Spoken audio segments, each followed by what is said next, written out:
अस्सलाम वालेकुम दोस्तों, मैं हूं आपके साथ आयशा। तो दोस्तों, आज खबरों का दिन है और ढेर सारी खबरें आज आपका इंतज़ार कर रही हैं। लेकिन आज इन ढेर सारी खबरों को बताने से पहले मैं ये चाहती हूं कि आप सबसे पहले दैनिक भास्कर नाम के अखबार ने जो छापा है उसे देखें और फिर मैं आपको उत्तर प्रदेश के माननीय यशस्वी मुख्यमंत्री योगी का बयान दिखाऊंगी। तो चलिए पहले आप दैनिक भास्कर की इस हेडलाइन को देखिए। ये हमें ये बताती है कि बीते 24 घंटे में यूपी में 18 मौत हुई है।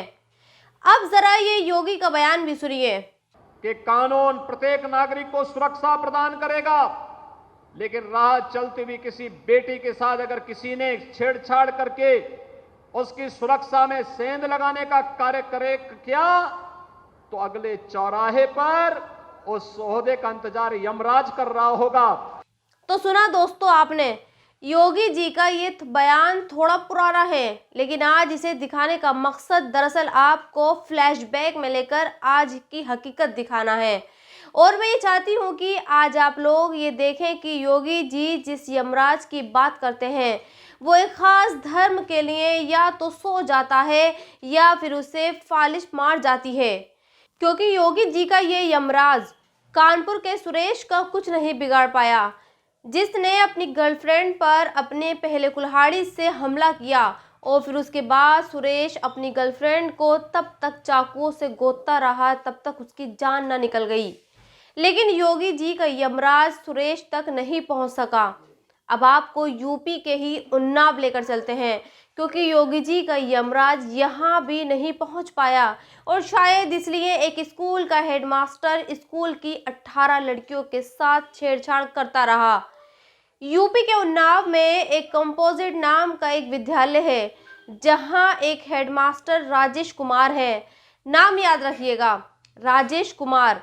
इस पर यह आरोप है कि स्कूल की बच्चियों को कमरे में बुलाता था, उनके साथ अश्लील हरकतें करता था और उनके साथ छेड़छाड़ भी करता था। लेकिन ताज्जुब की बात यह है कि योगी जी का ये यमराज इस हेडमास्टर तक भी नहीं पहुंच सका।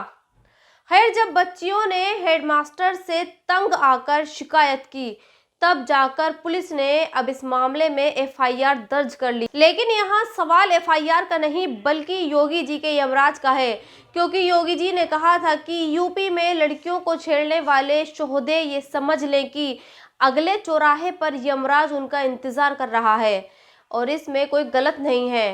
वाकई योगी जी का ये यमराज अगले चौराहे पर इंतजार करता है और इस यमराज ने किन किन लोगों को पकड़ा है और उनके साथ क्या क्या हुआ है वो आज मैं पूरी तफसील के साथ आपको बताऊंगी। लेकिन पहले आप कुछ और ऐसी खबरें देखिए जहां लड़कियों के साथ क्राइम हुआ है और वहां यमराज नहीं पहुंचा है।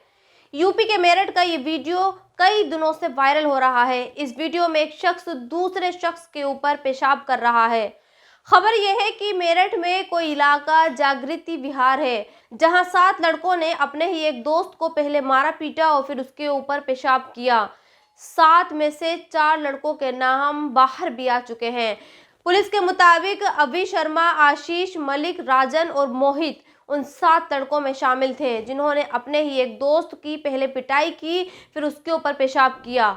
लेकिन योगी जी का यमराज यहाँ भी नहीं दिखाई दिया। खैर, अब ये जानिए कि योगी जी ने यमराज वाला ये बयान क्यों और कब दिया था।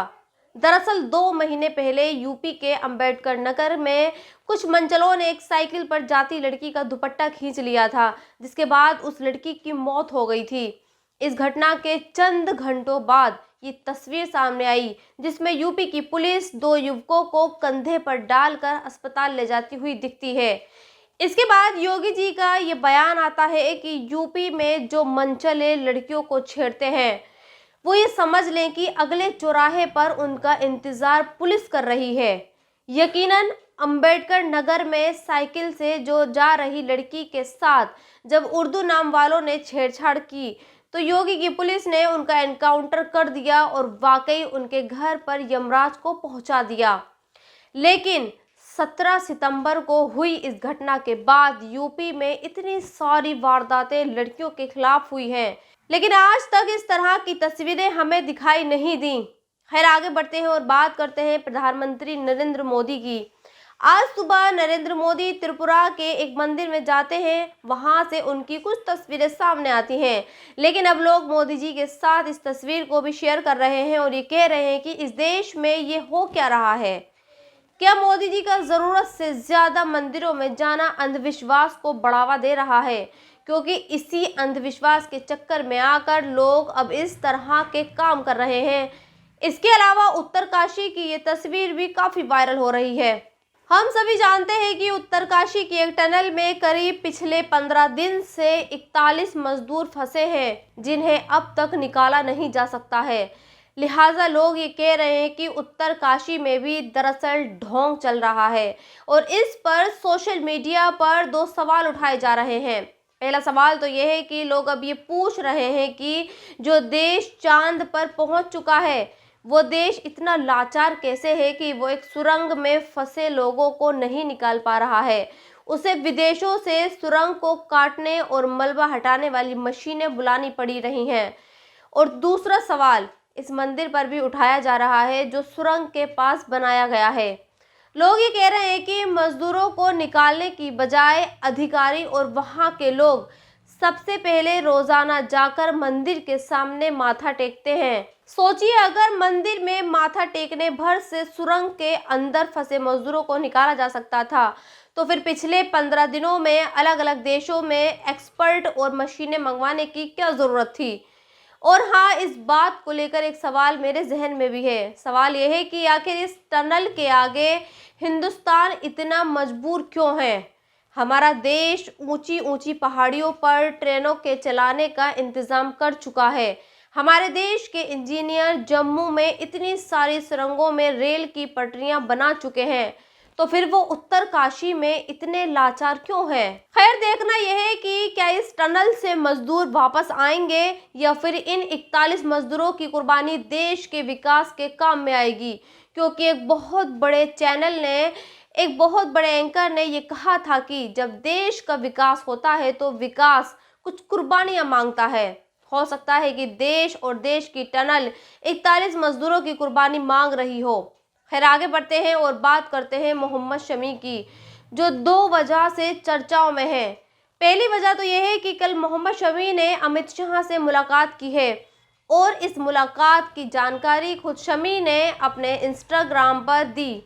जो तस्वीर आप देख रहे हैं, ये वही तस्वीर है जब लोग ये कयास लगा रहे हैं कि शमी 2024 के लोकसभा चुनाव के लिए बीजेपी के लिए प्रचार कर सकते हैं, वो बीजेपी में शामिल हो सकते हैं। खैर, यहाँ मैं आपको शमी का एक बयान याद दिलाना चाहती हूँ। हाल ही में शमी ने एक इंटरव्यू में ये बताया था कि क्यों उन्हें यूपी की जगह बंगाल से खेलना पड़ा था।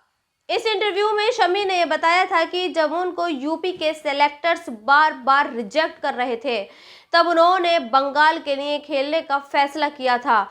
और अब अमित शाह के साथ शमी की ये तस्वीरें ये बता रही हैं कि वो ना सिर्फ बीजेपी ज्वाइन कर सकते हैं, बल्कि बीजेपी के लिए प्रचार प्रसार भी करेंगे। खैर, आजकल बीजेपी शमी पर ज्यादा ही मेहरबान है। योगी उनके गांव में स्टेडियम बनवाने की बात कर चुके हैं। मोदी ने उन्हें गले लगाकर तसल्ली दी थी और अब वो अमित शाह और अजीत डोभाल से मिल रहे हैं।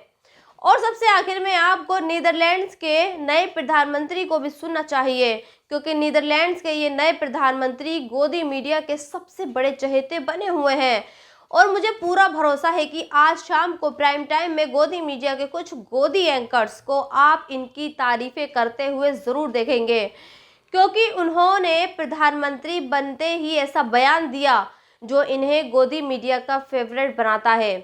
दरअसल इसने कहा है कि वो नीदरलैंड्स में मस्जिदों और मदरसों को बैन कर देगा। तो दोस्तों, इस वीडियो में इतना ही। आप भी अपनी राय कमेंट्स बॉक्स में लिखकर मुझे ज़रूर बताएं और अगर अब तक आपने खबरी मीटर को सब्सक्राइब नहीं किया है तो प्लीज़ सब्सक्राइब ज़रूर कर दें। शुक्रिया।